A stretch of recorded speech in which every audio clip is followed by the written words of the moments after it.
an awesome group, man. Right here in the shadow of the monument. God, I love this country. I haven't been back here in a few years, but it really is so good to see a group like this here. It's so good to be with like-minded people. I love preaching to the choir. I love more. I'm going to admit to you, I've been on some of the sleaziest, slimiest shows that exist or used to exist, just so that I'd have an opportunity to talk to some of the bonbon-eating, soap opera-watching crowd. But it just does my heart good to be in a group like y'all. All right, now, God bless Texas! for those of you that don't know me, I am going to kind of tell my story here a little bit. I wasn't born in a house with guns. I'm not a hunter. I support your right to hunt, by God, but I'm not personally into blasting Bambi. Sorry. But when I was 21 and moved out on my own, a friend of mine gave me a gun, taught me how to use it, and don't misunderstand, as I was being raised, my father was an expert on the founding of the country. So I was steeped in the Second Amendment, even though we didn't really have guns in the house. I knew what the Second Amendment was about. So when I moved out on my own and needed a little bit of protection, this friend of mine bought me this gun, taught me how to use it, and I carried it. I carried it with me a lot.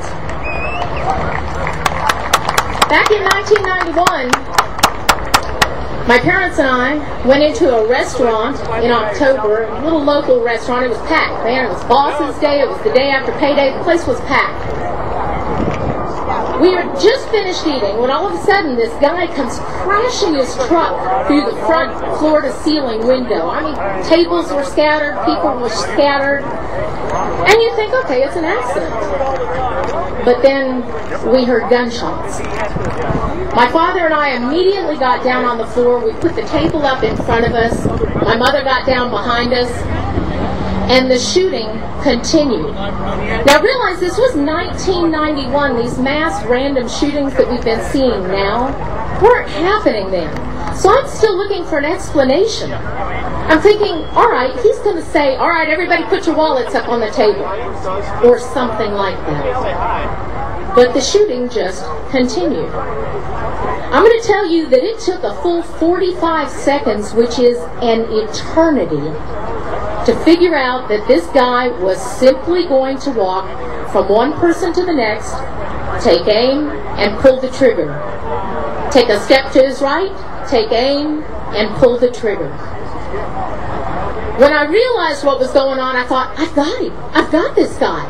Realize now, we were down on the floor, the table is turned up in front of me, I've got a perfect place to prop my arm, he's up, maybe 15 feet from me. I've hit much smaller targets at much greater distances. I reached for my purse, and then I realized that about 3 months earlier, I had made the stupidest decision of my life. My gun was 100 yards away in my car. Because at that time in the state of Texas, we didn't have concealed carry or open carry or any other kind of carry. And I had made the incredibly stupid decision to obey the law. I did what you people would do. I thought, what are the odds? If I need a gun, it's going to be if I'm out on some back Texas road somewhere and my car breaks down. It's not going to be on a bright sunny day in a crowded place, right? So my gun was completely useless to me, and mine wasn't the only one. There were a number of other people there that day who had their guns out in their cars. Some of those people died. When I realized I didn't have my gun, my father took my attention. He said, I've got to do something, I've got to do something. He's going to kill everybody in here. And my father rose up and went at the guy, but the guy had complete control over the situation. He simply turned and shot my father in the chest. My dad went down in the aisle maybe 8 feet from me, and he was still alive and still semi-conscious, but I saw the wound and I wrote him off at that point. The good news was that it made the bad guy change directions slightly. Instead of continuing directly toward me and my mother, he went off to our left because he had to walk around my father's body. He continued around the restaurant. When I thought was a chance, a I heard somebody at the back of the restaurant break out a window, and my feet grew wings. When I got outside the restaurant, along with a number of other people from the back of the restaurant that had gotten out, I ran into a friend of mine out there, and he said, "Oh, thank God you're okay." And I said, "Yeah, but Dad's been hit and it's bad." And I turned to say something to my mother and realized that she had not followed me out. To make a long story short, a number of the police officers that arrived were actually patients of mine, and they took us to lunch sometime later and told us what happened. They were in the building next door having a conference, and in an odd twist of gun control fate, the management of the hotel that they were having this conference did not want the police officers to carry their guns into the hotel. They were concerned how it would look, that it might make some of the other patrons uncomfortable.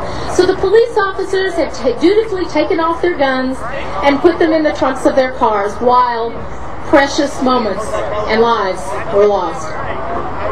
Once the cops got over to the Luby's cafeteria, they managed to make it into the cafeteria, and they realized, or they didn't realize exactly who the shooter was, but they did see a woman out in the aisle cradling a man who had obviously been mortally wounded. They said at that point they saw a man walk over to her, put a gun to her head. She looked up at him, put her head down, and the gunman pulled the trigger. My parents had just had their 47th wedding anniversary, and Mom wasn't going anywhere without Dad. 23 people were killed that day. All it took was for the cops to fire a shot into the ceiling, and this guy rabbited to a back bathroom alcove area. He exchanged a few gunshots with them and then put a bullet in his own brain. These people are cowards. The people that do that sort of thing, they go to places where people are easy targets. Well, I gotta tell you, I was angry, and I'm still angry. And I wasn't really mad at the guy that did it. And I know that sounds odd.